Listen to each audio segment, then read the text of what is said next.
Hello everyone, I am Hardik Sheta from Saraswat international academy Vapi.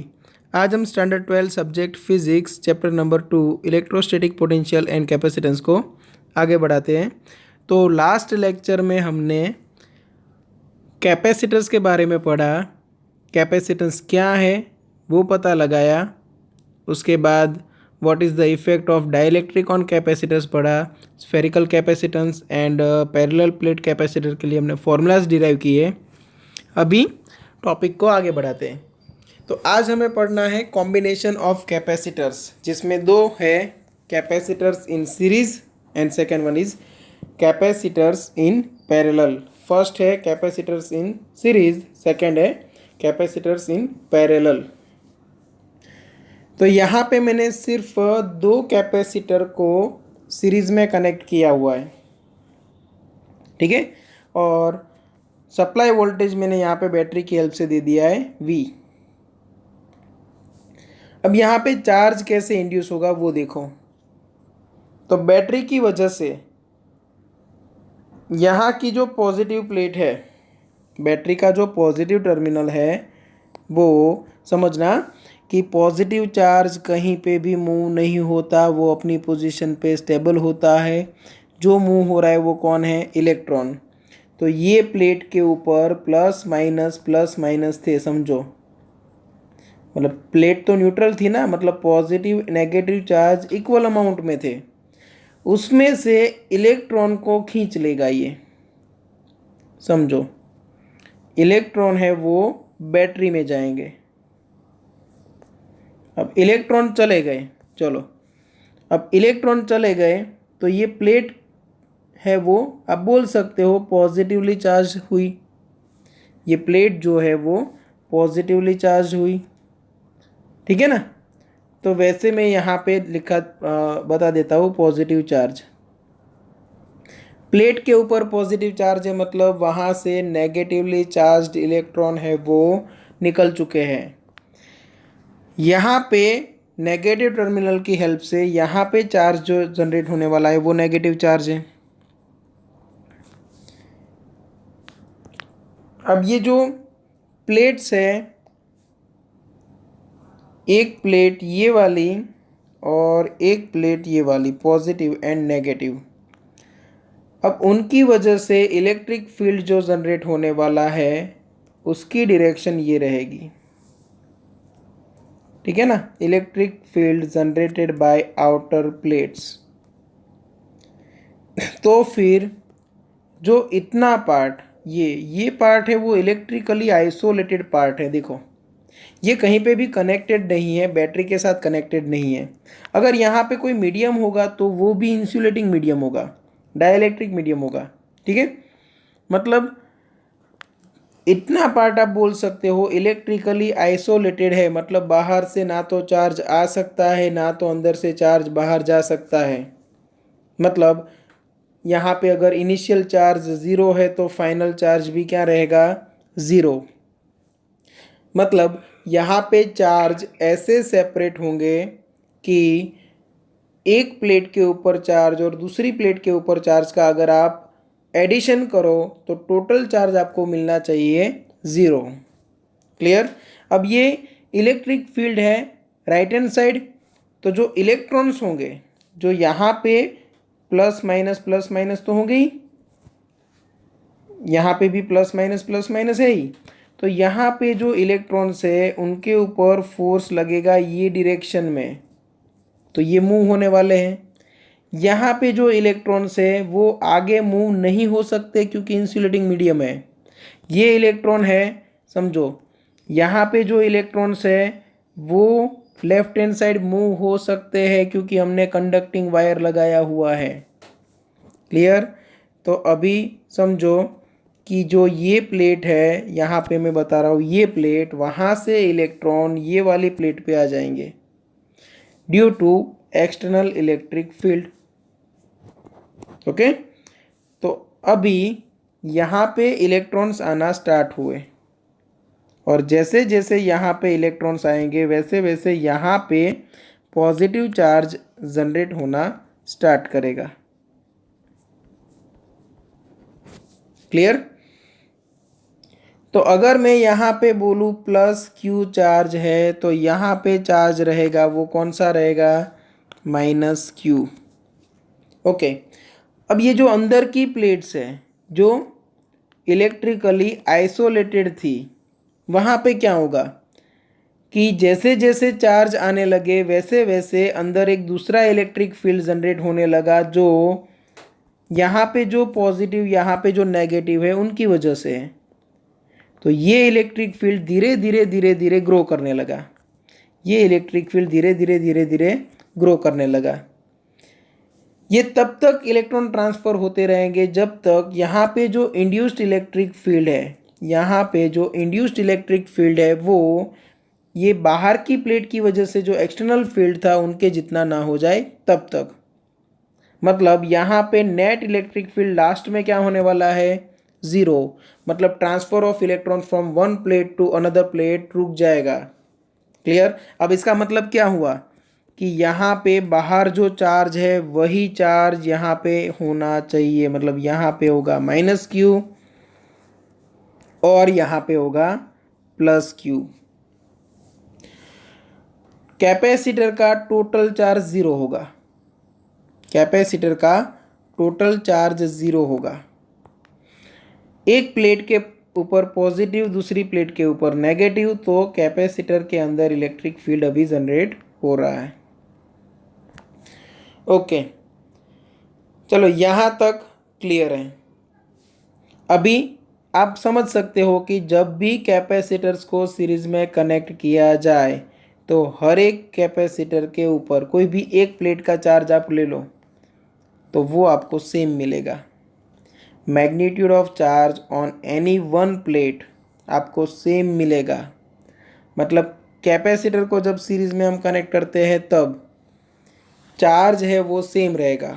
हाँ, capacity different हो सकती है, कैपेसिटी दोनों कैपेसिटर की अलग अलग हो सकती है।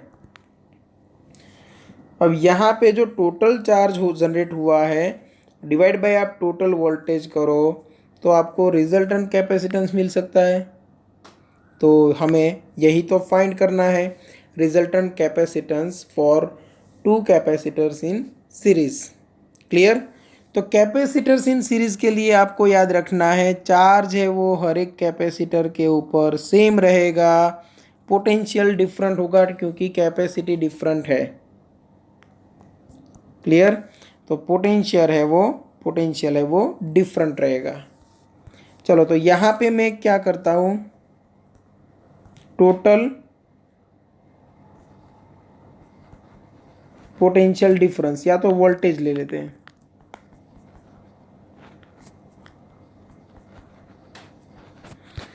V इक्वल टू मैं क्या लिख सकता हूँ, V1 प्लस V2। जो डिफरेंट है वहीं से आप कैलकुलेशन स्टार्ट करो, क्योंकि जो सेम है वहाँ पे आप ऐसे Q इक्वल टू Q लिखने से तो कोई फ़ायदा है नहीं। डिफरेंट है उसी की हेल्प से आपको इक्वेशन मिलेगा। अब V का फॉर्मूला क्या है, Q by C. Hence Q divide by C equivalent equal to Q divide by C1 plus Q divide by C2। तो यहाँ पे Q कैंसल आउट हो जाएगा, 1/C equivalent equal to 1/C1 plus 1/C2। मतलब ये हो गया कैपेसिटेंस के लिए formula, equivalent capacitance for series connection. हाँ, यहाँ पे ये भी आप याद रख सकते हो कि C इक्विवेलेंट अगर मुझे डायरेक्ट निकालना है तो ऊपर दोनों कैपेसिटेंस का मल्टीप्लिकेशन, नीचे दोनों का एडिशन। ये न्यूमेरिकल्स के लिए आपको ये याद रखना है ताकि कैलकुलेशन इजी बने। जैसे कि मैं अगर बोलूँ एक कैपेसिटेंस है 2 माइक्रोफेराड है और दूसरा कैपेसिटेंस है 8 माइक्रोफेराड है, दोनों का सीरीज कनेक्शन है। अब 1/C इक्विवेलेंट की हेल्प से करोगे तो 1/2 रखना पड़ेगा, 1/8 रखना पड़ेगा। फिर क्या करोगे, 8 LCM लोगे, यहाँ पे 4 + 1 करोगे, फिर क्या करोगे 5 डिवाइड बाई 8, ये 1/C इक्विवेलेंट हुआ। तो C इक्विवेलेंट फिर करना पड़ेगा 8 डिवाइड बाई 5, मतलब ये 1.6 माइक्रोफेराड आंसर आया। तो इतनी लॉन्ग प्रोसेस हो जाएगी। क्लियर। इससे अच्छा कैलकुलेशन के लिए दोनों का मल्टीप्लिकेशन मतलब 2 into 8 upon 2 plus 8, 16 divide by 10 that is 1.6। ये डायरेक्ट आंसर आएगा। ठीक है, तो दो कैपेसिटर जब है तब डायरेक्ट याद रख लो दोनों का मल्टीप्लिकेशन अपॉन दोनों का addition, C1 C2 upon C1 plus C2। Okay, तो ये बात हो गई दो कैपेसिटर के लिए। अगर ऐसे n कैपेसिटर्स होते तो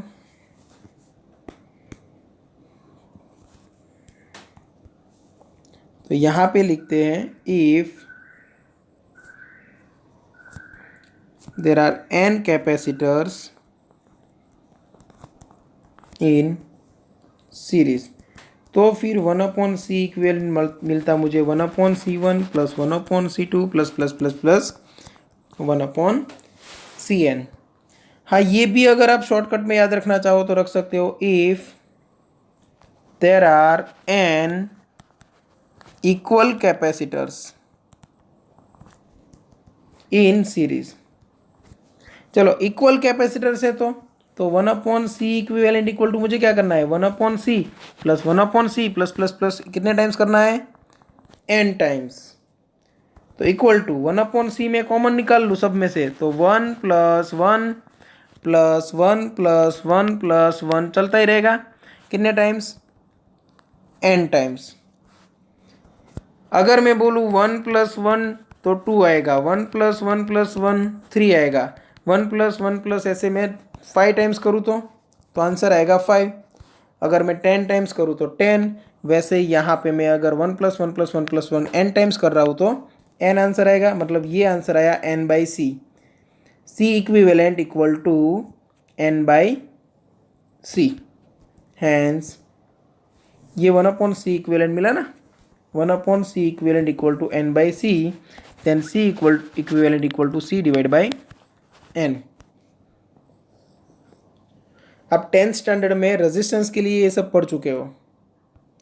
ओके, रेजिस्टेंस इन पैरेलल के लिए कुछ ऐसे फॉर्मूलाज आपको मिल रहे थे जो यहाँ पे कैपेसिटर के लिए सीरीज में मिल रहे हैं।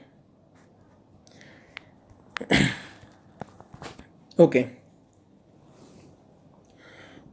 तो यहाँ पे एक चीज़ और याद रखनी है कि जब हम कैपेसिटर्स का सीरीज कनेक्शन कर रहे हैं तब जो इक्विवेलेंट कैपेसिटेंस की वैल्यू है, इक्विवेलेंट कैपेसिटेंस की वैल्यू है वो स्मॉलर देन स्मॉलेस्ट वैल्यू मिलेगी।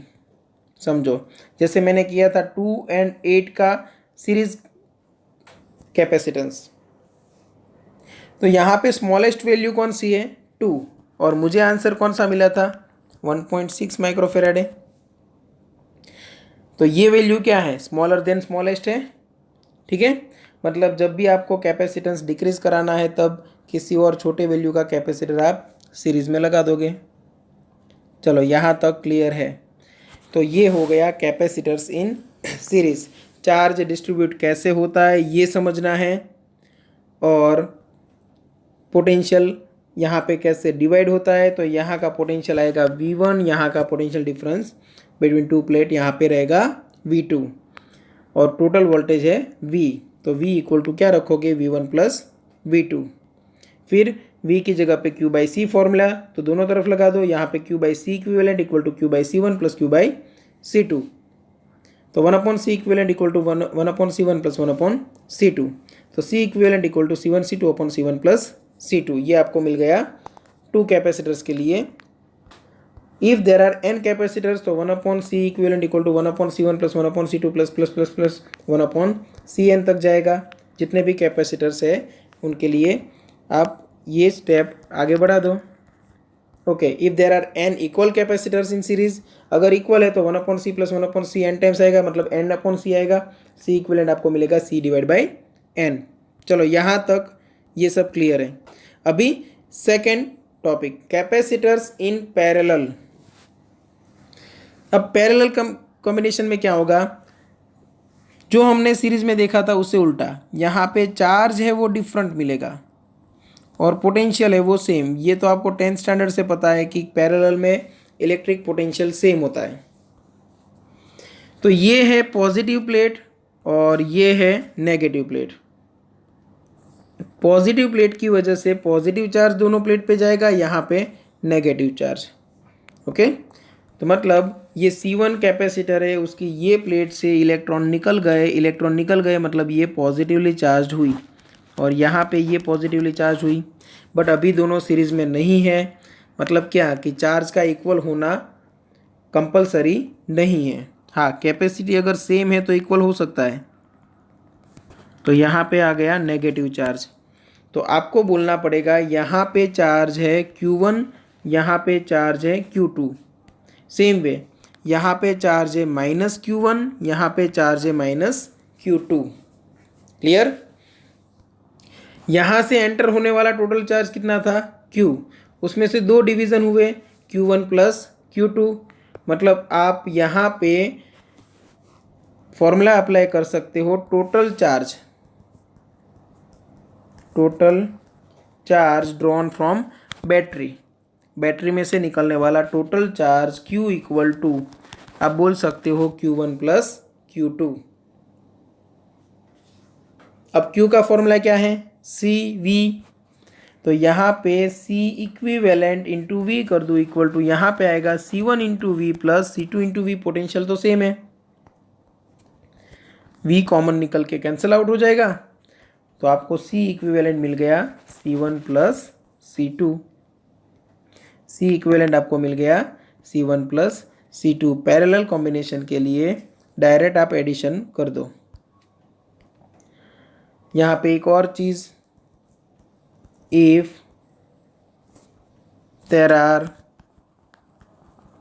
n कैपेसिटर्स इन पैरेलल, तो फिर आप लिखोगे C equivalent equal to C1 plus C2 plus plus plus plus plus Cn। और एक चीज़ यहाँ पे आप अगर बोला जाए, if there are n equal capacitors in parallel,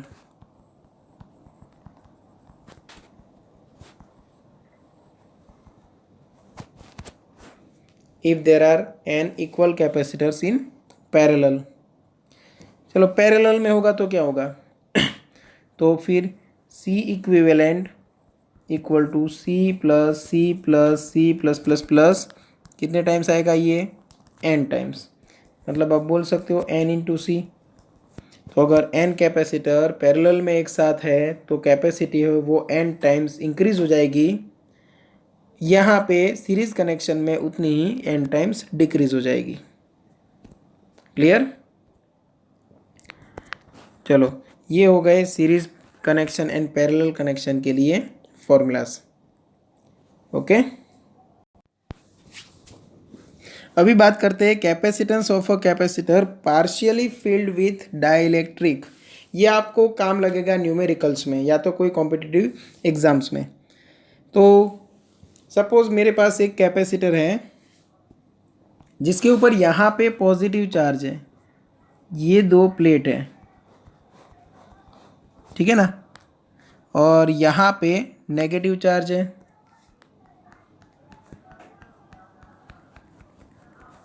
okay, तो इलेक्ट्रिक फील्ड कौन सी डायरेक्शन में रहेगा? इलेक्ट्रिक फील्ड रहेगा from positive to negative charge. तो बीच में जो डाइलेक्ट्रिक स्लैब है उसके अंदर हमें पता है कि पोलराइजेशन क्रिएट होगा। पोलराइजेशन क्रिएट होगा तो डायपोल है वो इलेक्ट्रिक फील्ड की डायरेक्शन में अरेंज होगी ऐसे। ये हमने लास्ट वीडियो में पढ़ा है ऐसा कुछ। ये अंदर का चार्ज है वो कैंसिल आउट होगा, यहाँ पे नेट इलेक्ट्रिक चार्ज रहेगा नेगेटिव, यहाँ पे नेट इलेक्ट्रिक चार्ज रहेगा पॉजिटिव। तो जो वो इंड्यूस्ड चार्ज है वो मैं यहाँ पे ड्रॉ कर देता हूँ। यहाँ पे चार्ज रहेगा नेगेटिव और उस हिसाब से यहाँ पे चार्ज जनरेट होगा पॉजिटिव। क्लियर? हाँ, ये चार्ज की वैल्यू डिफरेंट हो सकती है, यहाँ पे चार्ज की वैल्यू है वो डिफरेंट रहेगी। चलो, ये डिस्टेंस बिटवीन टू प्लेट वो हम क्या बोलते हैं? डिस्टेंस बिटवीन टू प्लेट को हम बोलते हैं स्मॉल d। तो ये रहा स्मॉल d। चलो, सपोज ये जो स्लैब मैंने रखा है उसकी थिकनेस है टी। यहाँ पे जो मैंने स्लैब रखा है उसकी थिकनेस है टी। तो इस तरफ का डिस्टेंस ले लेते हैं d1 और इस तरफ का डिस्टेंस ले लेते हैं d2।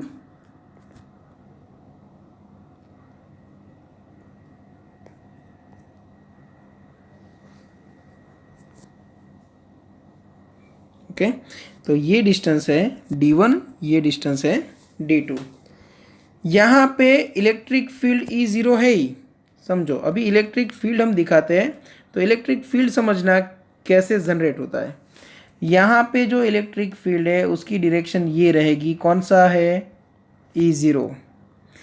यहाँ पे क्या होगा, E0 तो है ही, और यहाँ पे इंड्यूस हुआ वो E डैश, मतलब ई नेट जो आपको मिलने वाला है वो E0 माइनस ई डैश, E0 माइनस ई डैश, और उसकी वैल्यू हमें मिलती थी E0 बाई के टाइम्स इलेक्ट्रिक फील्ड डिक्रीज होता है वो ये ई डैश के इंड्यूस होने से।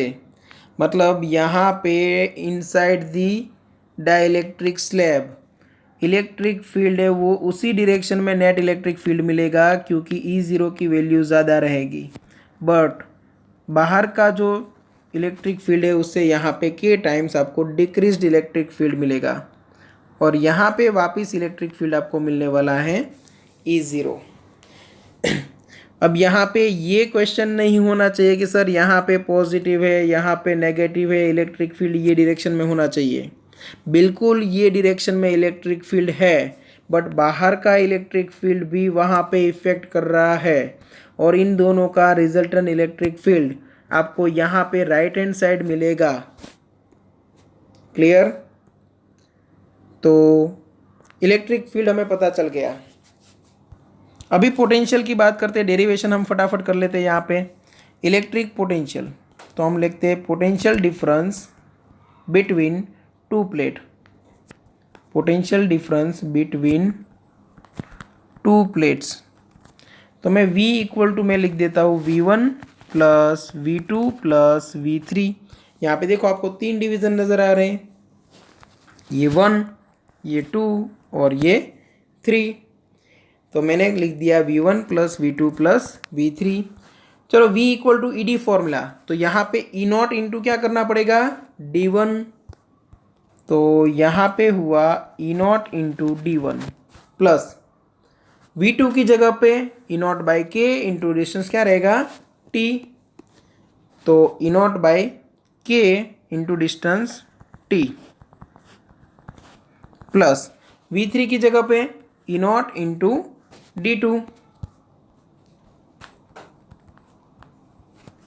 अभी समझो, यहाँ पे ई नॉट कॉमन निकाल लेता हूँ, तो बचेगा क्या, D1 plus D2 minus T by capital के।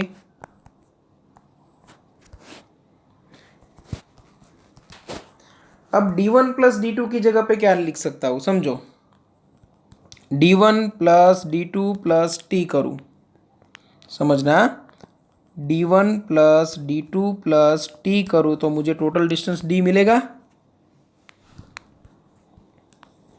तो अगर मुझे सिर्फ D1 प्लस D2 चाहिए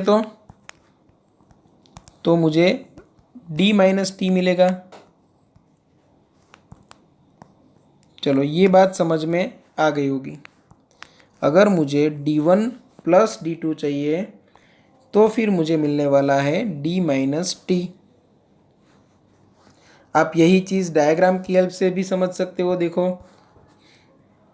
ये प्लस ये मुझे चाहिए, तो टोटल जो डिस्टेंस है उसमें से इतना मैं माइनस कर दूँ, तो D1 प्लस D2 की जगह पे मैं रख देता हूँ यहाँ पे D माइनस T।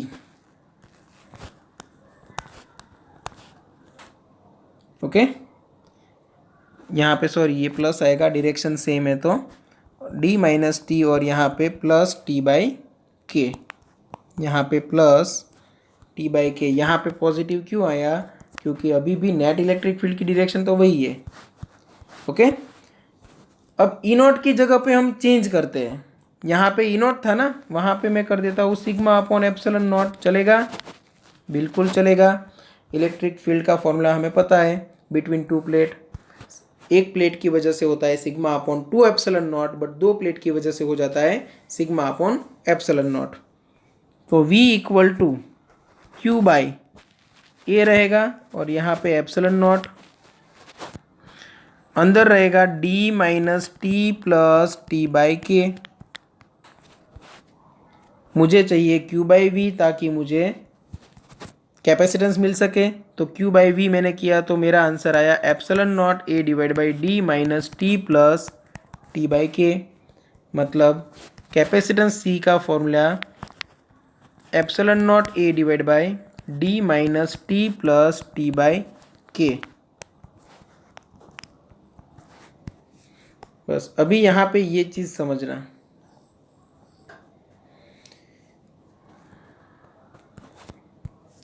कि ये माइनस टी किया है, ओके, ये जो माइनस टी किया है और प्लस टी बाई के किया है वो क्या है कि सपोज आप पॉइंट ए से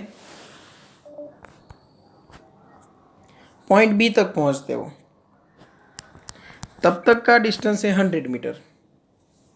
फिर आपने नेक्स्ट टाइम क्या किया, पॉइंट ए से आप 50 मीटर दूर गए, फिर ऐसे राउंड घूम के यहाँ से ऐसे बी तक पहुँचे, ठीक है ना। अभी समझना, ये कितना डिस्टेंस था, ए से बी सीधा 100 मीटर था। अभी कितना है, तो ए से लेके यहाँ तक का डिस्टेंस एम एन, ये है 50 मीटर, ये है मान लेते 40 मीटर, और यहाँ पे जो हम चले हैं ये राउंड शेप, ये थोड़ा डिस्टेंस बढ़ गया, ये एक्स्ट्रा हो गया 20 मीटर। तो टोटल डिस्टेंस आप कितना चले, तो आप बोलोगे 50 प्लस 40 प्लस ये 20 कितना हुआ 110। अब ये 110 को मैं ऐसे लिख सकता हूँ कि ये टोटल था 100। समझो, 110 को मैं ऐसे भी लिख सकता हूँ कि टोटल था 100, उसमें से मैं कितना नहीं चला, तो ये वाला 10 में नहीं चला हूँ, वो मैंने 10 रख दिया, बट उसकी जगह पे मैं कितना चल के आया, ये 10 की जगह पे मैं ये 20 चल के आया, तो मैंने क्या कर दिया प्लस 20। मतलब ये डिस्टेंस था जो मैं नहीं चला था, बट ये एक्चुअल में इफ़ेक्टिव डिस्टेंस था, ठीक है ना। सेम वैसे आपको यहाँ पे समझना है कि मैंने जो ये टी रिमूव किया है वो इलेक्ट्रिक फील्ड की लैंग्वेज में डिस्टेंस था जो कवर नहीं करना था, एक्चुअल में कवर हुआ था टी बाई के। तो हमने क्या किया, ये टी को रिमूव कर दिया और टी बाई के को ऐड कर दिया। मतलब यहाँ पे आपको डिस्टेंस माइनस करना है और इफेक्टिव डिस्टेंस ऐड करना है।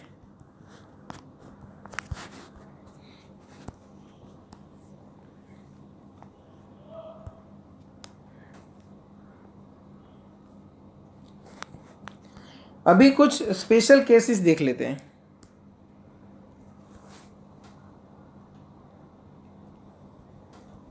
केस 1,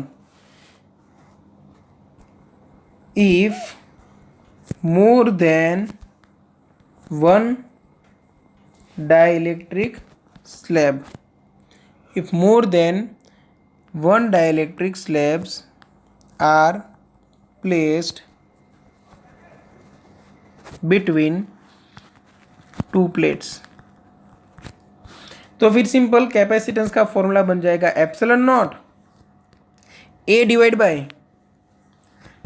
डी माइनस, चलो माइनस कितना करना है, तो जितने भी डिस्टेंस है वो माइनस कर दो स्लैब के, तो ये आपको पूरे माइनस करने हैं, समझना। मतलब यहाँ पे मैं माइनस कर रहा हूँ जितने भी स्लैब का डिस्टेंस है T1 T2 T3 ये सब, और ऐड कर रहा हूँ वो T1 by K1 plus T2 by K2 ये सब। समझ में आया। यहाँ पे आपको माइनस करना है T1 माइनस T2 ये सब माइनस करना है, और उसके बाद प्लस करना है, वो क्या है, तो जो प्लस कर रहे हैं वो T1/K1 प्लस T2/K2, ये भी जितने हैं वो सब। क्लियर? मतलब हर एक डिस्टेंस स्लैब का जो है वो माइनस करना है और उसी स्लैब का इफेक्टिव डिस्टेंस है वो यहाँ पे आपको ऐड करना है। हाँ, एक चीज़ और, यहाँ पे ये जो डाइलेक्ट्रिक स्लैब है वो मिडल में होना ज़रूरी नहीं है, उसकी पोजीशन कहीं पे भी होगी चलेगा। क्लियर? आपको सेम फॉर्मूला अप्लाई करना है। चलो, ये हो गया केस 1। अभी बात करते हैं case 2। Okay, if the slab completely fills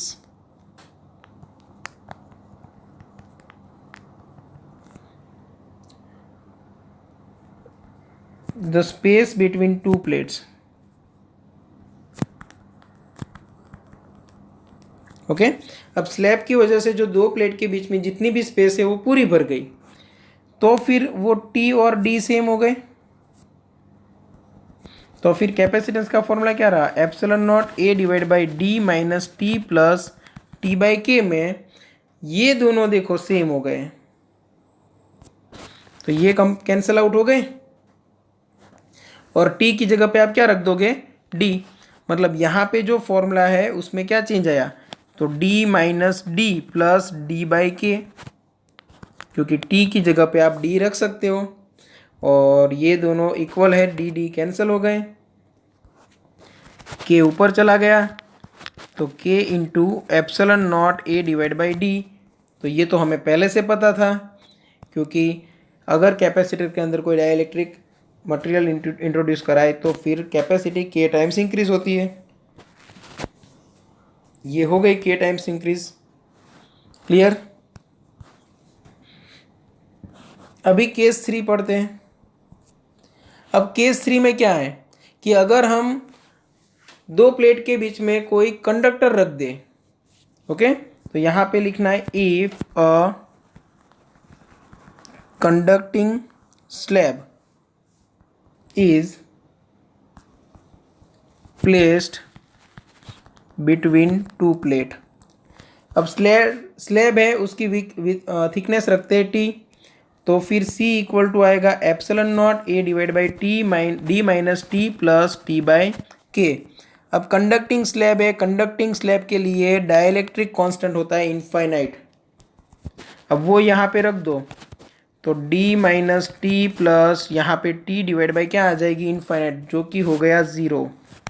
तो epsilon naught A divide by D minus T, ये आपका फॉर्मूला रहेगा। क्लियर?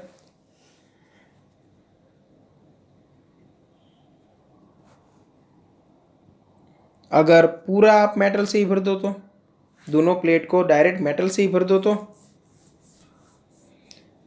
तो फिर ये भी सेम हो गया, तो फिर कैपेसिटी बन जाएगी इनफाइनाइट। मतलब जितना आप चार्ज दो उतना सारा पास हो जाएगा उसमें से। क्लियर? चलो, ये हुआ कैपेसिटेंस। आज हमने क्या क्या पढ़ा? Capacitance in series, capacitance in parallel, और उसके बाद हमने पढ़ा capacitance of a capacitor partially filled with dielectric.